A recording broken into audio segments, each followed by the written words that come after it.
it's in the April issue, cc&d magazine, which is also in falling into place. I love it. Falling into it, because it looks like the glassware is just falling at that. Well, you know, I'm sitting there going, what do I call it? And you're on the 61. 61. Thank you for looking. 42, and there's our work. And I'm going to find all this stuff. Oh yeah, they drew a nice little sidewalk scene And I got artwork in there for the artwork on the page It always too. goes with the Yeah, and I do. Alright. So, ladies and gentlemen, give it up for the short story from Bob Rashkow. Woo! Wow, this is, it's 3.5 years. I'll just go fast. The Little Green Pail. He entered the park at Greenview and Lil. It was a beautiful Indian summer evening in Chicago, hardly a cloud visible, and he had time he needed to kill. As he walked around the sandbox, a vicious-looking dog yelped at him, and he was momentarily distracted, but he continued to an empty bench, feeling already suspect. The bench was a good spot to sit and nurse his large Diet Coke from Mr. Sub. It faced part of the playground, and he could easily view the, quote, action, unquote, pretty much whatever came his way or presented itself. He sat down and gently placed the paper cup next to him. Well, here it is, the real America, he thought, amused to himself. America in action, the true movers and shakers, the people you won't see on Inside Edition or any of those shows. It was a fairly upscale neighborhood, of this he was all too aware, and he was also quite aware of the potential danger his very existence caused. A 55-year-old man, bald, overweight, somewhat effeminate and cautious in his movements, all alone, just sitting there observing the everyday antics of the stay-at-home dads and moms, their little charges skedaddling around the playground. Pardon me. There was even a Latino, quote, nanny, unquote, squiring 2 white children around while she spoke in Spanish on a cell phone. It would have been hard for him to believe that the silent, seemingly well-behaved little kids in the stroller were actually her own. Privilege has its privileges, he thought. But he had done enough walking for the day. He needed a rest, at least until he would get up again and walk 2 blocks over to the independent theater he volunteered for. At 7 p.m., they were screening 5 Easy Pieces, an old but critically acclaimed thinking person's film, with Jack Nicholson as the freeloading, despairing protagonist. He'd seen it plenty of times before, but it was free for him as a volunteer, and it was hard for him to resist Nicholson's bravura performance, let alone the brilliant and intense workings of the script. The way it reflected so boldly the stark divisions in the country then, as opposed to the vague, blurry ones in the country now. In a way, he felt like Nicholson's Bobby Dupay character. During the latter part of the film, Nicholson as Bobby travels to his boyhood home, his sister having informed him that their father is possibly dying. His reputation precedes him, though, and he is completely out of his element there, having long ago rejected the values and extremely high expectations of his upbringing. Now here, too, sitting alone in this quiet park with only the sounds of barking dogs or yelling children, or every once in a while the ringtone of a cell phone, he imagined that somehow he too was out of place. No dog, no kid or kids, just a huge cup of carbonated beverage for company. Totally suspicious, especially in the current atmosphere of fear and hostility. He didn't care, not really. He was determined to stick it out. Time would cooperate, time would flow on. At 6 he could start making his way back. He had a movie he wanted to borrow too. One after another, small children came and went. Usually they were presently joined by an alert parent. A few of the men were wearing business outfits, but most just wore play clothes. The women wore basically designer slacks and blouses and kept their purses right where they could see them. Oh, this was a no-nonsense part of Chicago, all right. These people had been warned about the lower dangerous elements. They'd been warned about the hungry, needful poor, about homosexual men lurking around looking for little boys whose lives they might ruin, about all kinds of terrorists, both international and local. His imagination began to carry him away. Even on a few of the men's and women's faces, he could just begin to read a sort of pre-flight anxiety.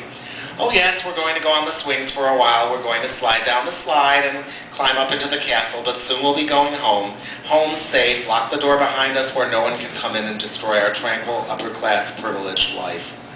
It didn't surprise him anymore, although it still startled him a little. He had witnessed this kind of thing going on throughout Chicago, throughout its vast array of suburbs for years now. It was the kind of thing most didn't pay much attention to because most were too busy living out their everyday lives and dealing with ordinary problems as they approached. He was approached by a little boy. At least he thought it was a boy. of about 2 or so, holding up a green sandbox pail with a little curlicue design around the rim. "E?" asked the tiny stranger. "Hi," he replied to the child. The child came a couple of steps closer, clutching the green pail as if it were a trophy, and uttered another sound, trying to communicate. He smiled at the boy. "Got your pail, huh?" The kid seemed completely enraptured and continued to look at him wonderingly. Then meaning me, I should clarify that. Then the man randomly, blunder, okay. Then the man randomly pointed, it was an honest guess, at a shapely woman of maybe 30 or so sitting on a bench nearby. "Is that Mommy?" The child suddenly broke away and ran in the opposite direction, toward the north end of the park where there was more playground equipment, crying and yelling for his mother. "Oh, good job," he told himself bitterly. "You really scared that one off." He sighed, looked around. The whole little encounter had gone completely unnoticed by any of the other kids. None of the parents either seemed to be aware of what had just transpired between the strange old bird and this poor innocent little guy of 2 or 3. He noticed, though, that the child had dropped his little green pail in his haste to relocate his parent or parents, had left it lying upside down right in the middle of the little walkway. Wasn't one of the parents going to notice this? He froze for a few seconds, anticipating an angry father or mother returning to confront him and direct him to leave the premises. This didn't happen. The activity in the park continued just as before. But what about the pail? Now an older boy of about 5 or 6 grabbed it up from its place in the walkway and proceeded to carry it back to the sandbox, where for as long as his attention span would allow, he dug up treasures. It occurred to him that maybe it wasn't that little boy's pail to begin with. Maybe it was a pail that the park district provides for the sandbox. There were, after all, several large and smaller containers inside the sandbox at any given time. So maybe he shouldn't be so concerned about the little boy losing the little green pail. Still, his concern continued. If the kid comes back looking for that pail, he decided he'd just have to monitor the pail's progress. It was the least he could do to make up for scaring the poor little boy off like that. What's the pail? What's the pail? Go. This is almost finished. He watched as the older boy in the sandbox continued to use the pail a little longer. He watched as a happy little girl wearing a party dress became the pail's next owner and merrily brought it, skipping, over to the slide and monkey bars, where she promptly forgot it was there and left it sitting right side up directly in front of his vision. Ah! Now he could see it plainly and would be ready, willing, and able to report to that poor little guy that his pail was not lost, that all was not yet lost. By now, though, he couldn't help thinking that it probably didn't belong to the child, and by now he was reasonably certain that the child and his guardian had left the park. But it didn't matter. He continued to keep a close watch on the little pail. He was absolutely set on watching the pail until he got up from the bench at 6, and in any case, it gave him something to focus his attention on, just as the impending film with Nicholson would give him something to escape into.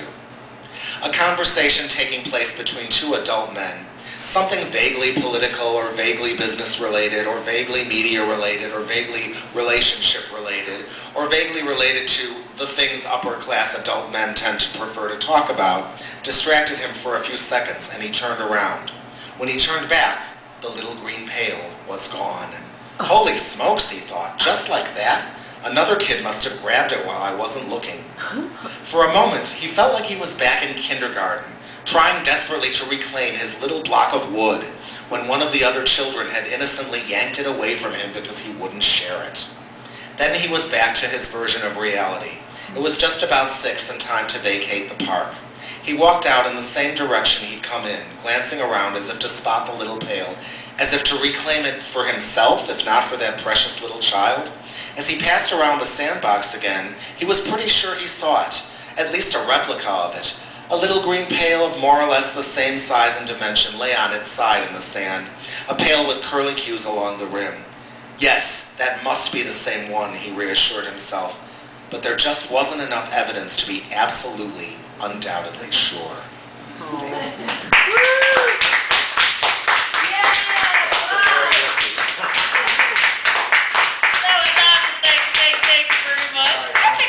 Your stories. That was kind of cool. Oh, we need this back, though. Well, I'll get it back. That's fine. Because that's the new issue that's the new book release. So what is that book called? Falling into Place. Falling into Place. And it's also the April issue of cc&d.